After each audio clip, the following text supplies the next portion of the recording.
In this video, we will introduce and discuss the definite integral. We're going to start with a generalization of the left and right sums that we've already discussed. Definition. Suppose f is a function defined over the interval from a to b. Divide this interval from a to b into capital N subintervals, just like we've been doing. And just like we've been doing, we want these subintervals to be of equal length. Of equal length. And we'll call that delta x, just like we usually do.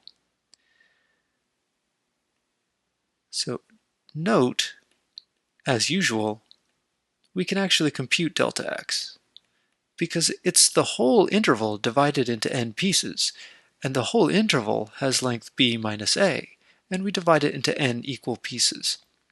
So that gives us that delta x is b minus a quantity divided by n. Now, what we want to do is, for each interval,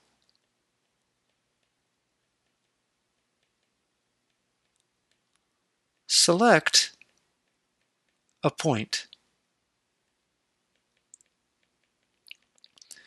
That is, from the first interval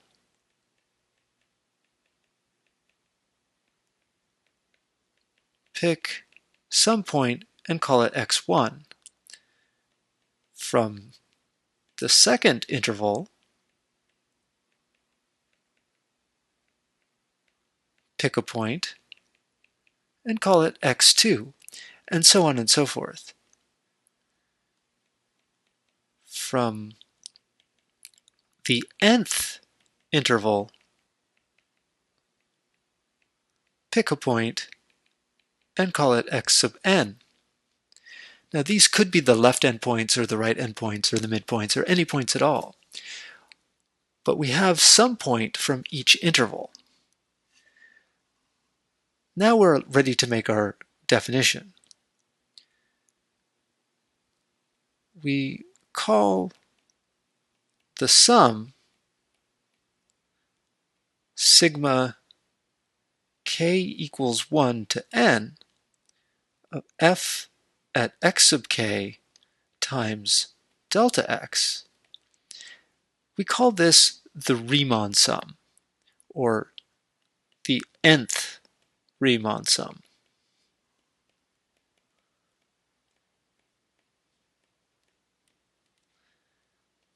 Now this sum is the same kind of sums that we've been adding together. We're adding together things that look like f at xk times delta x, where the k goes from 1 to capital N. So it's going to be f at x1 delta x plus f at x2 delta x, and so on until we get to the end. F at xn delta x. This is a sum, like the left sum and the right sum that we've been looking at, but these points can come from anywhere in their respective intervals. The left sum is an example of a Riemann sum where all of the points are the left endpoint, and the right sums are also Riemann sums where all of the points are right endpoints. This is a more general concept where in each interval you can pick any point that you want.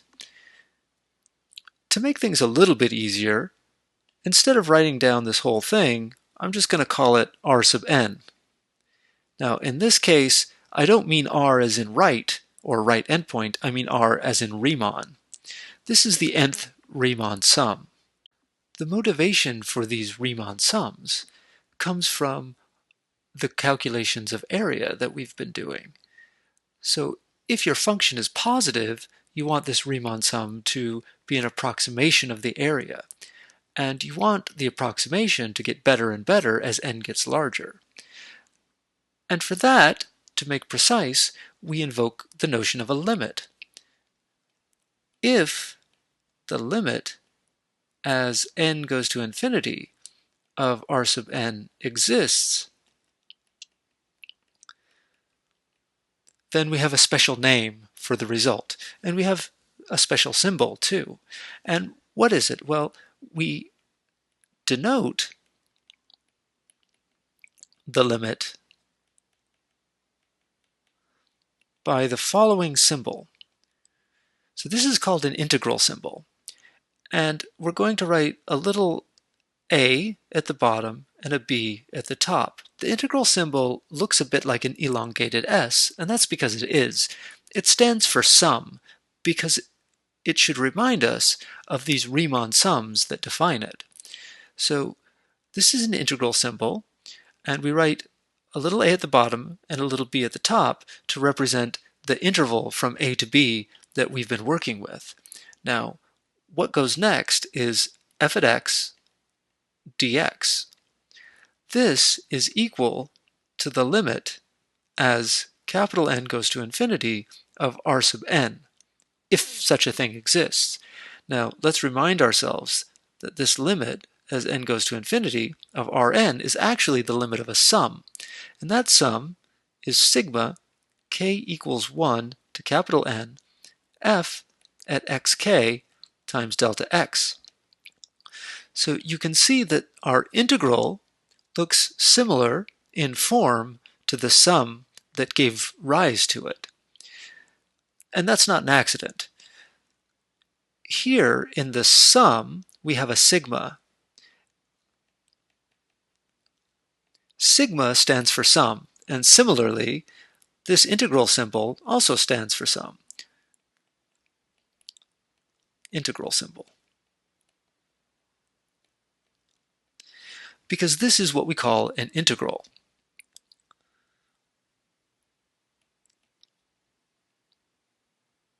The object that we've just defined, integral from a to b f of x dx, is called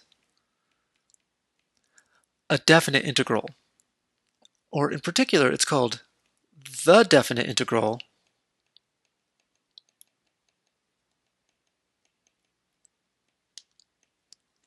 of f over the interval from a to b. The definite integral of f over a to b. That's what this is called. It's called a definite integral. And the symbols are supposed to indicate what it is. It's a limit of these Riemann sums. So the notation is this elongated s for sum from a to b f of x dx. So as I mentioned, this elongated s is called the integral symbol.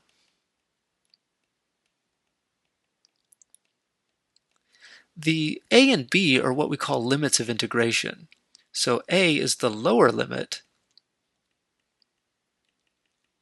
of integration, and b is the upper limit of integration.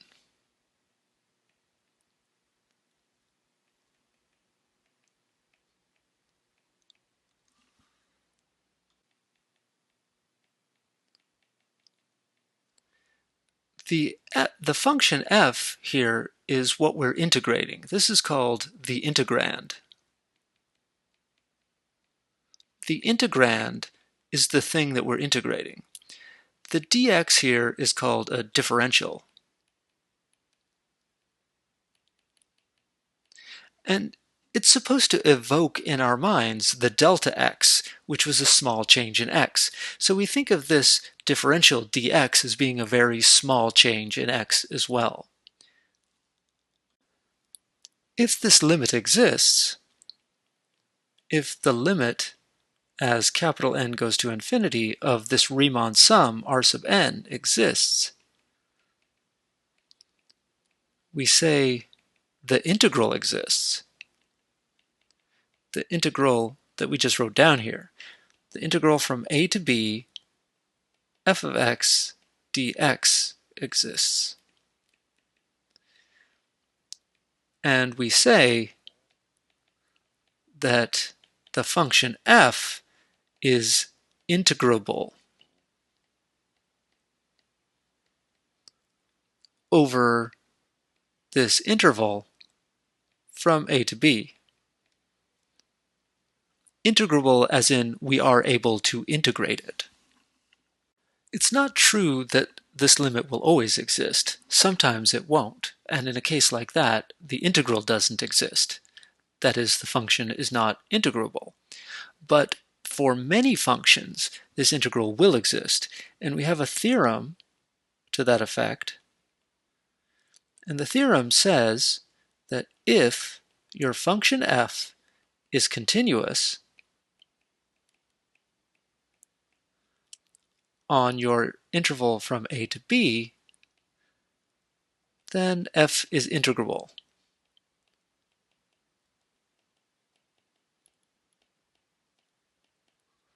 on that interval from a to b. So if your function f is continuous, then you can integrate it. That's actually stricter than we need to be, or a stronger claim than it needs to be, because it's true that f can be discontinuous sometimes, as long as it's only finitely many times, and the discontinuities are jump discontinuities. So let's write that down as part of our theorem too. So in fact, f is integrable if f has only finitely many jump discontinuities.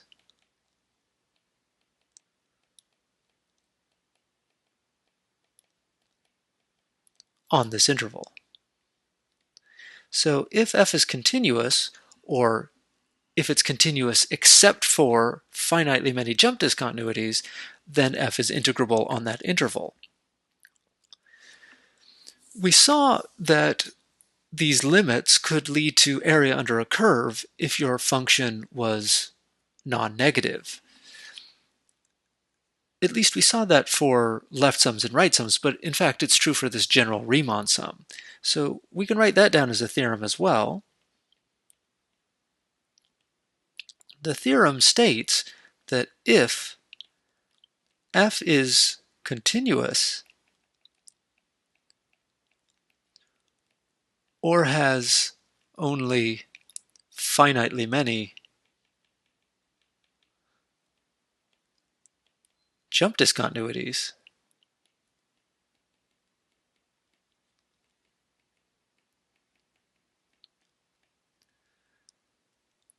then if f at x is greater than or equal to 0 for all x in the interval from a to b, then this definite integral from a to b of f of x dx equals the area under the curve.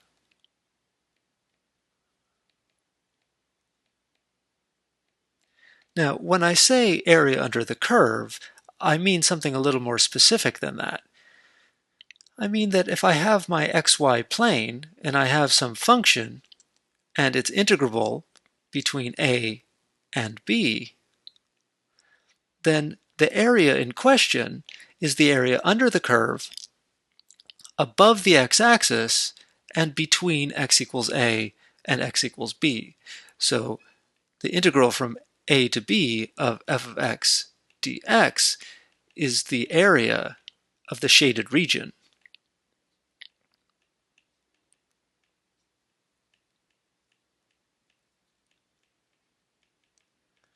This tells us what the definite integral is in the specific example when f is non-negative. But a natural question to ask, what about when the function is negative? Or less than or equal to 0, I can say. Let's draw the picture. Let's draw our xy axes here. Now, I want this function to be negative, so I'd better have my x-axis up here, like this. So this is x, and this is y. And let's have some function down below the x-axis. Y equals f of x. This is a continuous function, and our theorem tells us that since this is continuous, the integral exists, but what does it represent? Well, let's again mark off a spot for a and a spot for b. Now, if I'm computing a Riemann sum, what does that look like in terms of this picture? Well, I'm going to divide this interval up into a bunch of subintervals, like so. And let's move our b over here, so that way our intervals are of the right size. There we go. Now suppose I'm going to compute a Riemann sum.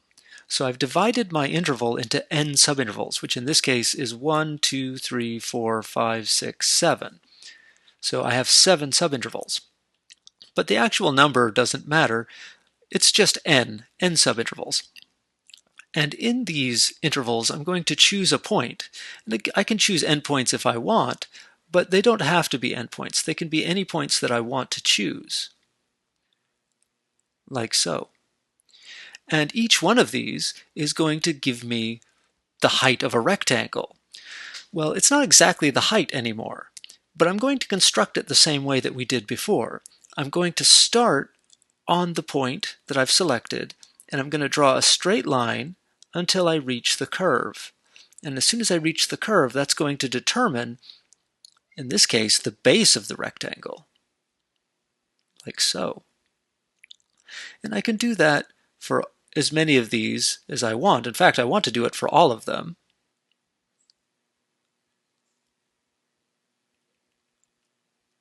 So there we are.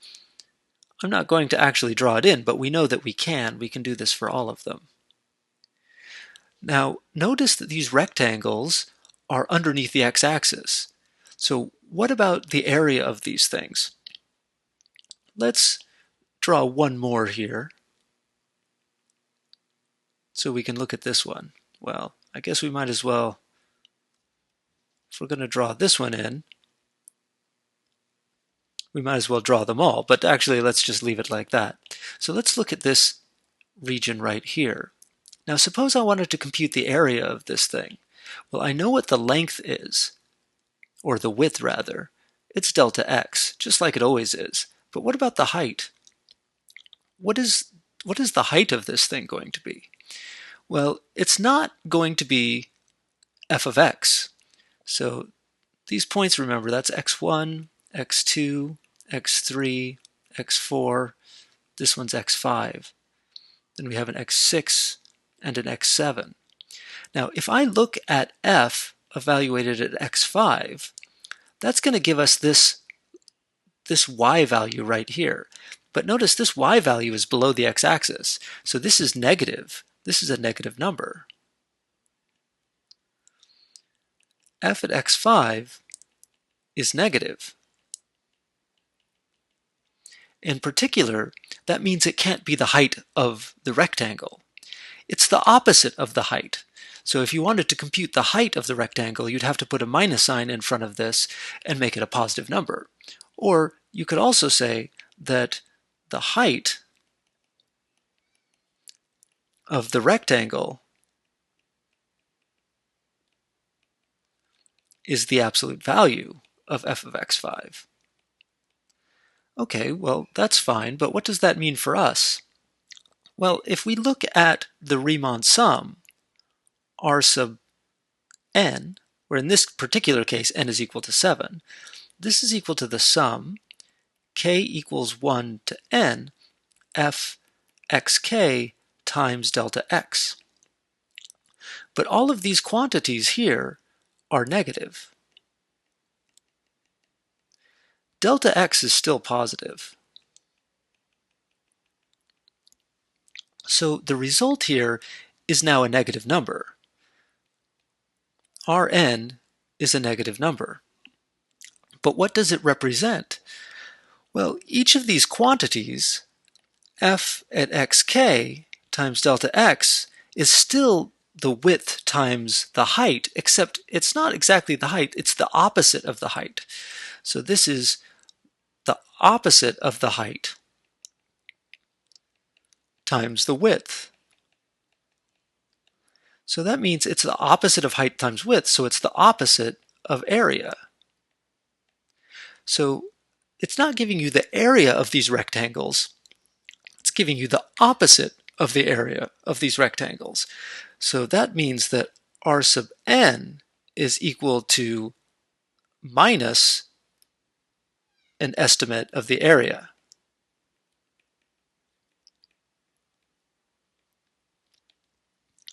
Now, if I compute the limit as n goes to infinity, that estimate of the area gets better and better and better, but it's always going to have this minus sign in front of it. So the integral from a to b of f of x dx, which is equal to the limit as n goes to infinity of r sub n, it isn't going to be the area, it's going to be the opposite of the area. So if your function is positive, it gives you area. But if it's negative, it gives you the opposite of area. And in fact, we can say something a little bit more, because some functions are both positive and negative. And what do we do in a case like that? Well, if f is continuous, or the usual caveat now, if f has finitely many jump discontinuities,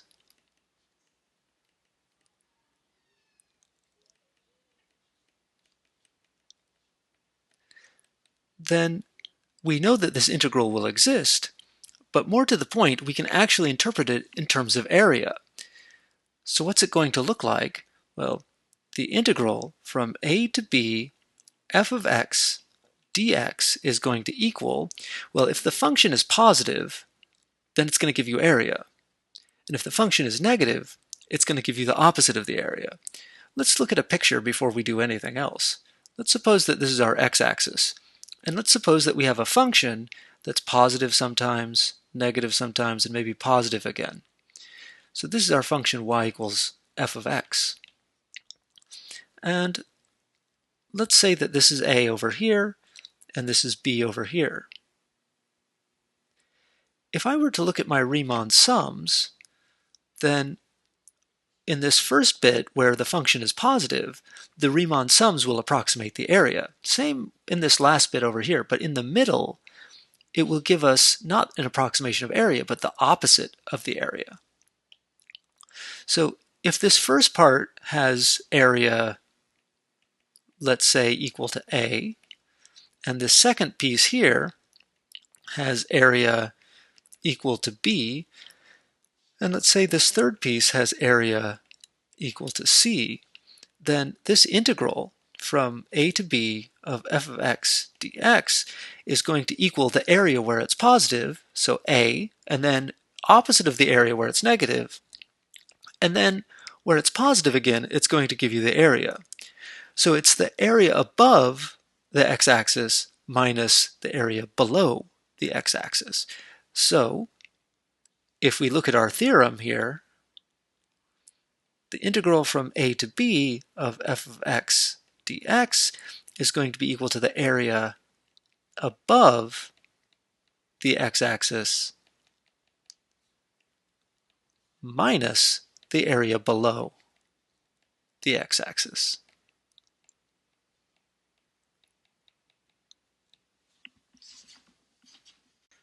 Let's take a look at an example that I prepared earlier.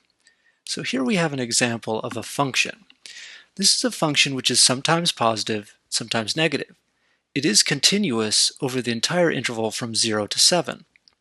Now what we would like to do here is we would like to compute the definite integral from 0 to 7 f of x dx. What is this equal to? Well, we're going to compute this by looking at the area. Some of this area is above the x-axis and some is below. So let's mark the area that's above the x-axis blue, just for fun. And let's mark the area below the x-axis red. Again, just for fun, just for the visual aid. Now this integral is continuous, so we know that or rather this function is continuous, so we know that this integral exists. The only question is how to find it. And what we know is that this integral from 0 to 7, f of x dx, is equal to the area above the axis minus the area below the x-axis. So what that means, the blue area minus the red area. All right, well, we can figure out what all of this area is because these are all triangles. So the first one here, which is a red triangle, that has area 1/2 times the base times the height, which is, of course, 1/2. Now, what about this first blue area? This is a triangle too. So it's 1/2 the base, which is 2, times the height, which is also 2. So this is equal to 2. We have another triangle here, which is 1/2 the base, which is 2, and the height here is 2 as well. So that's also 2. And finally, over here, we have 1/2 the base, which is 2, times the height, which is 1. So it's 1. So that means we have the area above the x-axis. The area above the x-axis is going to be 2 plus 1, minus the area below the x-axis, which is going to be 1/2 plus 2. So that 2 cancels with that 2, and we end up with 1 minus 1/2 is 1/2. So the definite integral of this function from 0 to 7 is 1/2. 1/2 does not tell us anything about the area that is bounded by this curve. We know that the difference between the area above the x-axis and the area below the x-axis is 1/2. But the number 1/2 doesn't itself tell us anything about the area.